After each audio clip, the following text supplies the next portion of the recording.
Today நம்ம பார்க்க போற ரெசிபி என்ன அப்படின்னா ரொம்ப டேஸ்டான பருப்பு உருண்டை குழம்பு பார்க்கலாம். அதுக்கு நான் ஃபர்ஸ்ட் 1 மணி நேரத்துக்கு முன்னாடியே இந்த அளவுக்கு துவரம் பருப்பும் 1 டீஸ்பூன் கடலை பருப்பு வத்தல் மிளகா இது எல்லாம் சேர்த்து ஊற வச்சிருக்கேன். ஒரு லெமன் சைஸ் புளி எடுத்து இதையும் ஊற வச்சு எடுத்துக்கோங்க. கட்டிக்காயம் எடுத்து முன்னாடியே தண்ணி கொஞ்சம் விட்டு ஊற வச்சிருக்கேன். இது எல்லாத்தையுமே சேர்த்து இந்த பருப்போட அரைச்சிட்டு நம்ம உருண்டை பிடிச்சி வேக வைக்கணும். இதுக்கு ஃபர்ஸ்ட் நம்ம என்ன பண்ணணும்னா மிக்சியில எப்படி அரைக்கணும்னு பார்க்கலாம் வாங்க. ஊற வச்சிருக்கோம்ல அந்த மிளகாய் போடலாம். அதோடைய ஜீரகம் சேர்த்துக்கோங்க. அதோடைய இந்த காயத்தையும் சேர்த்துக்கோங்க. 4 பல்லு பூண்டு சேர்த்துக்கோங்க. கறிவேப்பிலை சேர்த்துக்கோங்க. ஃபர்ஸ்ட் நாம இத தண்ணி விடாம கொரப்பா அடிச்சுக்கிடலாம். அதுக்கப்புறமா இதோட பருப்பு சேர்க்கலாம். பருப்போட சேர்த்து இதை சேர்த்து அரைச்சோம் அப்படின்னா வத்தல் மிளகா அரைப்படாது. பாருங்க இந்த அளவுக்கு அரைச்சிட்டோம். இப்ப அதோட பருப்பு சேர்த்து உப்பு சேர்த்து கொரப்பா அடிச்சு எடுத்துக்கலாம். இதுக்கு தேவையான உப்பு சேர்த்துக்கோங்க. நீங்க கல் உப்பு சேர்க்குங்க, அப்பனா இன்னும் நல்ல டேஸ்ட் கொடுக்கும். தண்ணி இல்லாம பருப்பு சேர்த்துக்கோங்க. பாருங்க நான் அரைச்சி எடுத்துட்டு வந்துட்டேன். இந்த அளவுக்கு கொரப்பா நீங்க அடிச்சு எடுத்துக்கோங்க.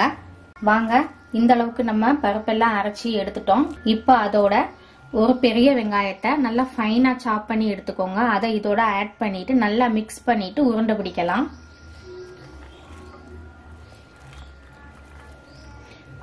இந்த அளவுக்கு வெங்காயம் சேர்த்துக்கோங்க. இப்ப இதோட நல்லா சேர்த்து மிக்ஸ் பண்ணுங்க. நல்லா பிசைஞ்சு விடுங்க. இந்த அளவுக்கு நல்லா மிக்ஸ் பண்ணிட்டு இப்ப நாம சின்ன சின்ன உருண்டைகளா பிடிச்சு வச்சுக்கிடலாம். இந்த அளவுக்கு சின்ன சின்ன உருண்டைகளா பிடிச்சு வச்சுக்கோங்க. உருண்டை பிடிக்கிறதுக்கு முன்னாடியே நீங்க உப்பு டேஸ்ட் பண்ணி பாத்துக்கோங்க. இந்த அளவுக்கு உருண்டைகளா பிடிச்சு வச்சாச்சு. இப்ப நம்ம அதை அடுத்து என்ன பண்ணலாம் அப்படின்னா இட்லி பாத்திரத்துல வெந்து எடுத்துக்கிடலாம். நான் தனித்தனி உருண்டையா பிடிச்சி தனியா வேக வச்சு எடுத்து வச்சுட்டேன். இட்லி பாத்திரத்துல வச்சு நீங்களும் அது மாதிரி வேக வச்சு எடுத்து வச்சுக்கோங்க. ஃபர்ஸ்ட் பேனை ஹீட் பண்ணிக்கோங்க. பேன் ஹீட் ஆனதும் அதோட ஆயில் விட்டுக்கோங்க. நீங்க நல்லெண்ணெய் சேர்த்துக்கோங்க, இன்னும் நல்ல டேஸ்ட் அதிகமா இருக்கும். ஆயில் நல்லா சூடானதும் இப்ப அதோட 1 டீஸ்பூன் கடுகு சேர்த்துக்கோங்க. உளுந்தம்பருப்பு சேர்த்துக்கோங்க. அடுத்ததா வெந்தயம் சேர்த்துக்கோங்க. வெந்தயம் சேர்த்துட்டு கறிவேப்பிலை சேர்த்துக்கோங்க. அடுத்ததா ஃபைனா சாப் பண்ண வெங்காயத்தை கட் பண்ணிக்கோங்க. நீங்க சின்ன வெங்காயம் சேர்த்துக்கோங்க, இன்னும் டேஸ்ட் அதிகமா இருக்கும்.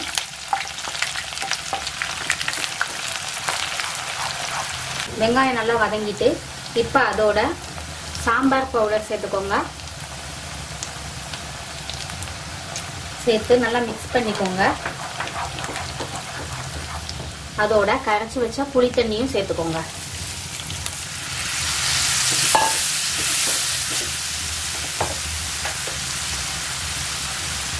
உப்பு சேர்த்துக்கோங்க.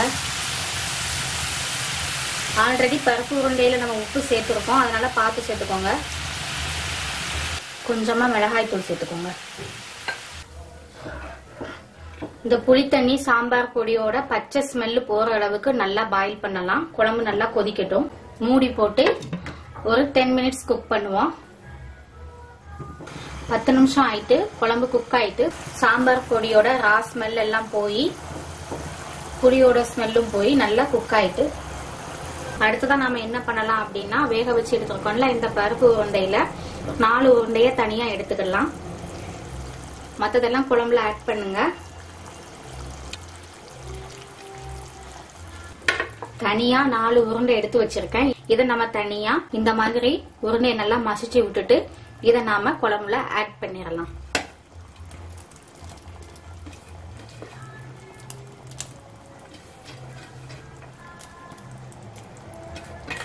இப்போ பெருங்காயத்தூள் சேர்த்துக்கோங்க.